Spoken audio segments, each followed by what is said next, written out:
Look, calm down. You're not making any sense. Eddie Quist is dead. I saw pictures just like we saw in his room. Christopher, the landscape, it's here at the colony. I love horror movies, so when I get a chance to work in something, or to work on a picture that is either a straight-out horror movie, suspense movie, supernatural movie, I'd kind of jump at the chance because I love horror movies. You know, I think there's a built-in audience for this type of picture, and I'm one of that audience. So I want to make a picture that I can respect as an individual, and then hopefully the horror audience will respect as well and get scared. You know, we want to scare the shit out of everybody, basically.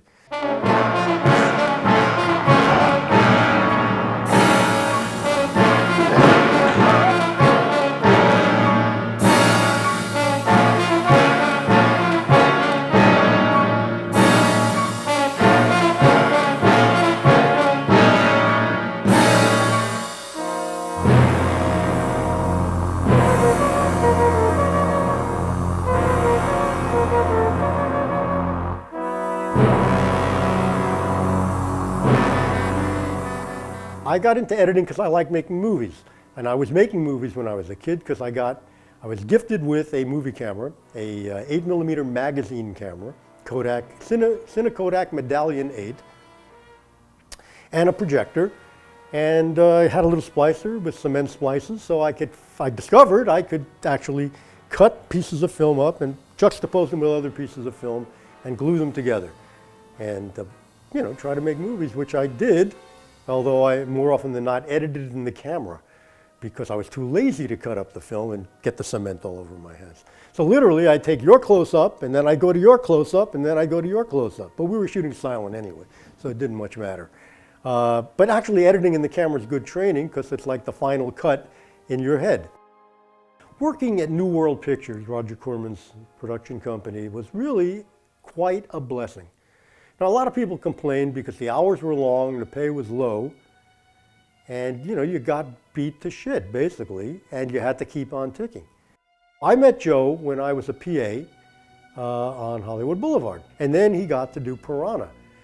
Piranha being his first big solo directorial project with a screenplay by John Sayles, produced by John Davison, where I also got to know Mike Finnell.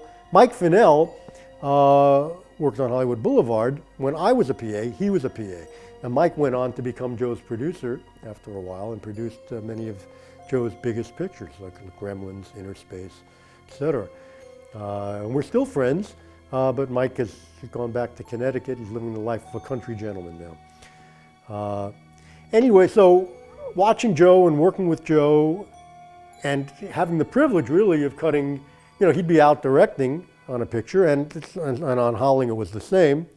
He'd be directing this movie, so he didn't have time. And now remember, he's also an editor and wanted to be involved in the editing hands-on, but he couldn't do much while he was shooting because, you know, they shoot these very long days, and he'd actually have to sleep somewhere in there and occasionally eat and show up on the set again. So I got to do the first cuts on all these pictures, even starting with Piranha.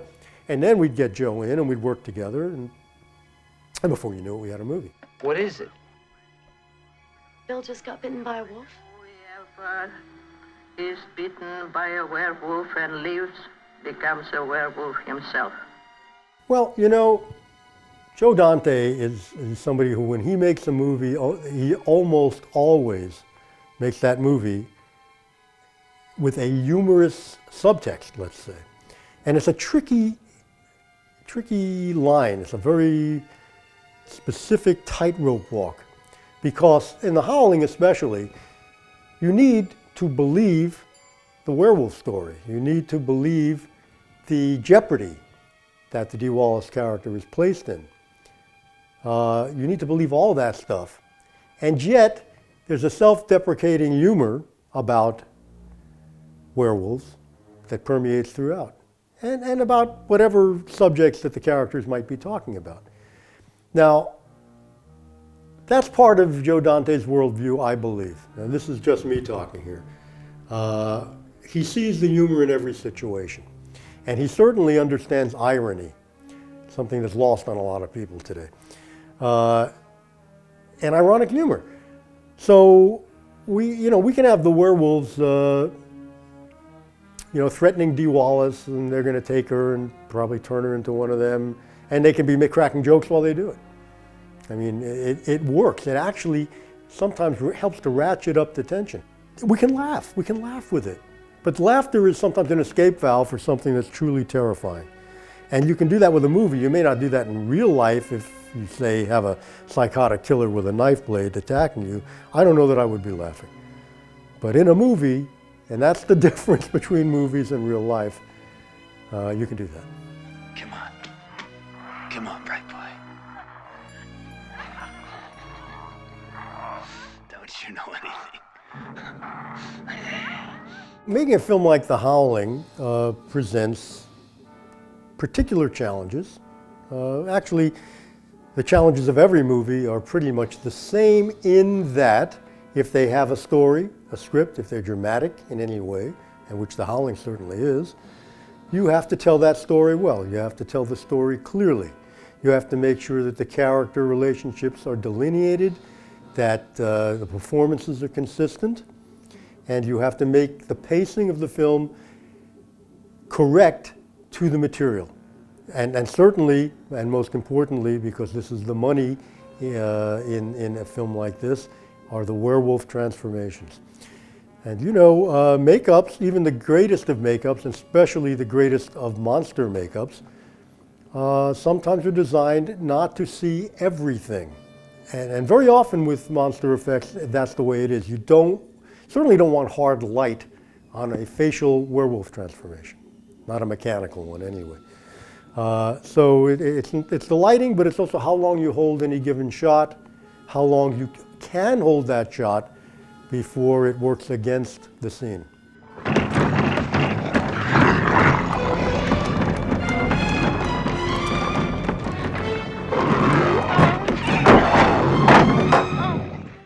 So they shot the movie, and what they had was they actually had a werewolf suit, which appears in the movie only briefly. I'm thinking now when Belinda Balaski is attacked in the woods and takes refuge in a little shed. You see a little werewolf hand coming in. You see a little bit of the suit through a hole in the wall there, or the slats, but not much. No faces. We saved the big reveals to later in the picture, actually. And one reason was that after Principal was wrapped, we really didn't have any werewolf close-ups or any of the more complex werewolf shots that we needed. It was a mixture, basically, in the close-ups of bladder effects, which were really great. Rob Bottin had been working with Rick Baker, and I think they were developing and using a technology like this, which is one of the reasons why American Werewolf and The Howling technologies, because these pictures came out, around about the same time, and they reflect this technology. So that's one thing. The other thing is actual mechanical heads, where the actor is completely replaced by a mechanical head. For example, if you see Eddie Quist's transformation in The Howling, and you see his snout growing and growing and growing and growing, that's a mechanical head that was designed specifically for that moment. And so we used bladder effects. We were able to cut away to hands, maybe some nails coming out, which were mechanical as well. You remember those? Then back to you go from the real actor to the hands to the head, mechanical head. Then you cut to another angle, a side angle. So you have the snout coming out in a side angle. You've got eyes bulging in the front angle. So you have to carefully kind of edit all this stuff together and make it seamless. No dissolves though, no trickery. It really looks like it's happening in real time, but of course it's edited as well. But actually, I'm sure the movie that you see is the movie that Joe wanted to make, given our resources. I think he did a great job of transcending the resources, and it was an international hit, spawning many sequels, to which I would say none of which hold a candle to the original. But that's just me talking.